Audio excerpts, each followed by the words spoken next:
Have you ever wondered what it's actually like to feel content?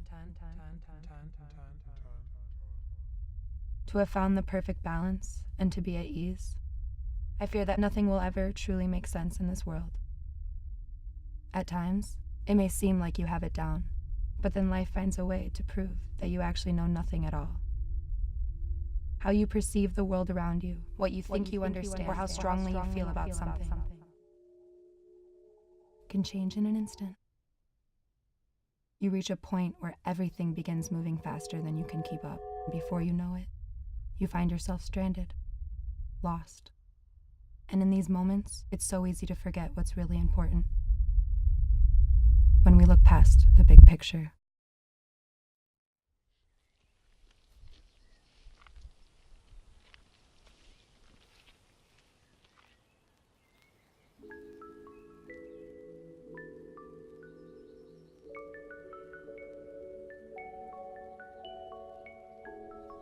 It's funny how you can pass by the same place 1,000 times, through every changing season, and rarely take time to notice the little things.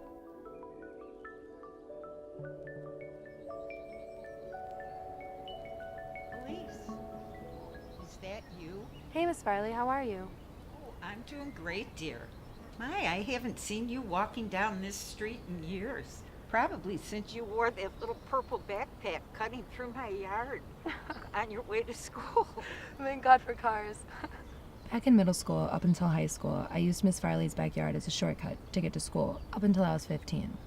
Once I started to wear makeup and necklines lower than my collarbone, she began calling my house weekly to tell my mother that I'd become some sort of unholy tramp, headed towards prostitution.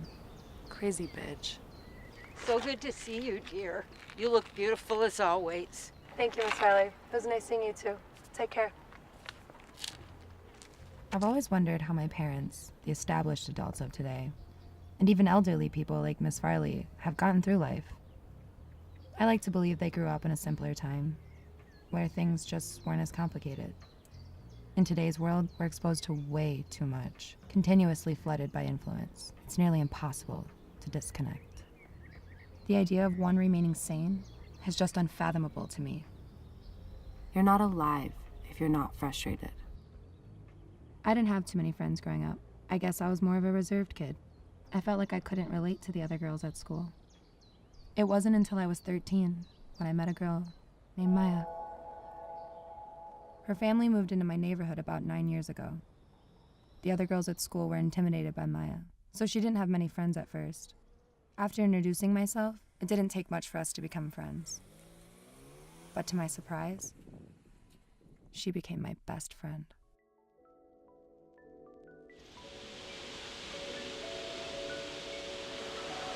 Ew, Elise, get that away from me. Oh my God, Maya. You are overreacting. It is just an innocent butterfly. It's not gonna eat you alive. Shut up. It's not that I don't like butterflies. I just could appreciate them from afar. Whatever. Why do you like butterflies so much anyways? I don't know. I guess I've just always admired them. How do you admire an insect? Well, when they're young, it's just an innocent, vulnerable, ugly caterpillar trying to achieve its destiny. Then, through metamorphosis, it transforms into a fully capable adult and emerges with beautiful, vibrant wings. And now, it can fly away. Can I try holding it? Of course. I never knew friendships like this really existed. Yes, I had seen them played out in movies, but I never would have imagined meeting someone I could be myself in front of, not having to worry about them judging me. You see, Maya was different. She was the person I related to the most. She just gets it. I guess what they say is true. It feels good to be loved. But it's profound to be understood.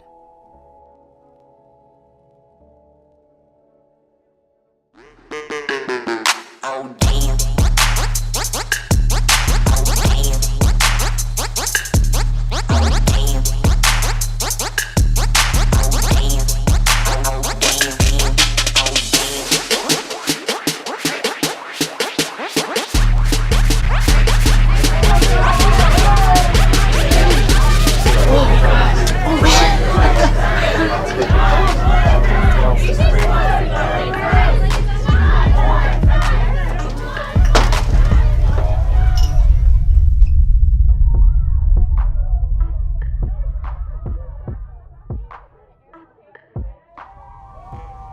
is that? Here, take one. One for you and one for me. And I have an extra.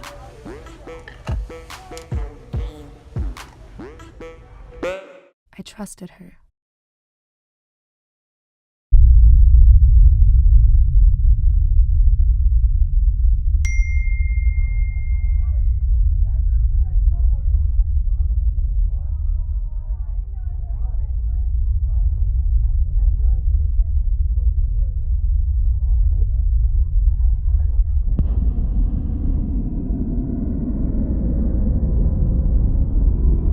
No.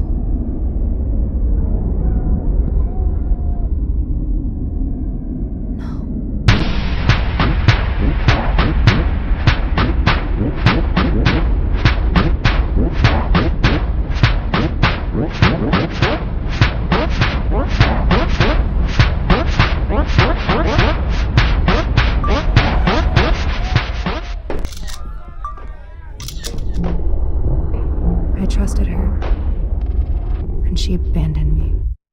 We haven't talked much since that night. Well, at least not on good terms. It's almost like she doesn't even care about losing me. I wish she would just show me that she felt something. Not only did I find my best friend,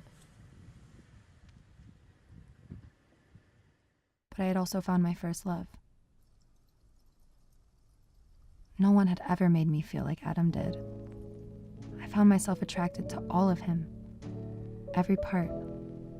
The nothing about him was everything to me. I felt like I couldn't break the feeling I had for him.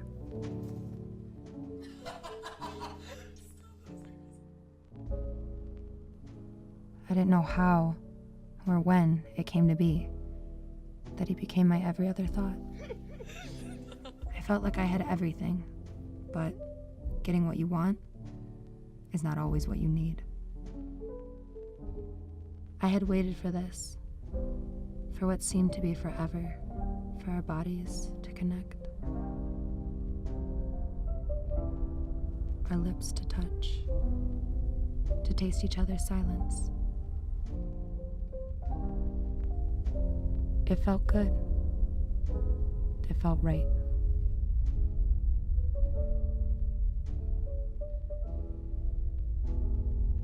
You gave me what I wanted, and took it away even faster. Whoa!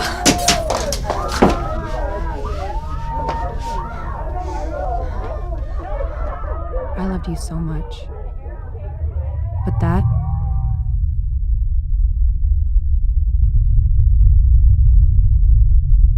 killed me.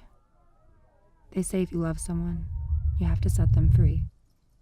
I only wanted the best for you, and I didn't want to burden you with envy.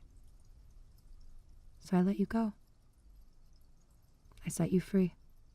You didn't deserve me, and I didn't deserve the pain.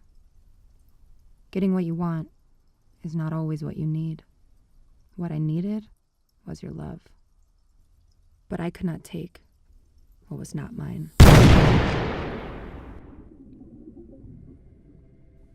Where do we go when we go quiet? When it's silent, it feels like you begin to hear everything. All of the tormenting thoughts we spend so much time trying to dilute, distracting ourselves from the harsh reality. My chest aches with feeling. If only you knew how heavy it was. If only you could feel it shatter. Your love for me was nothing but a ploy. I've been wrong a lot. More than I'd like to admit. But what matters the most is that I'm not going to be a victim of my misfortune. I'm not going to let these shitty situations define me as a person. But I most certainly will take these burdens and consider them blessings.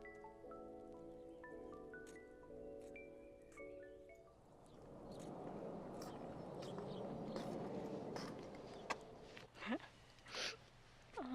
can't believe my baby is actually leaving me for good. It's not for good, Mom. You know I'm gonna come back and visit you when I can. You know how much I love you, right? I've never doubted that, Mom. I love you so much. Okay, honey. Better get going on the drive before it gets too dark. Okay.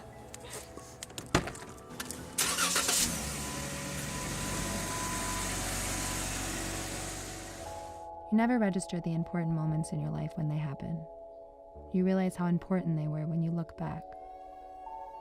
I know the road ahead will not be easy, and happiness is never guaranteed.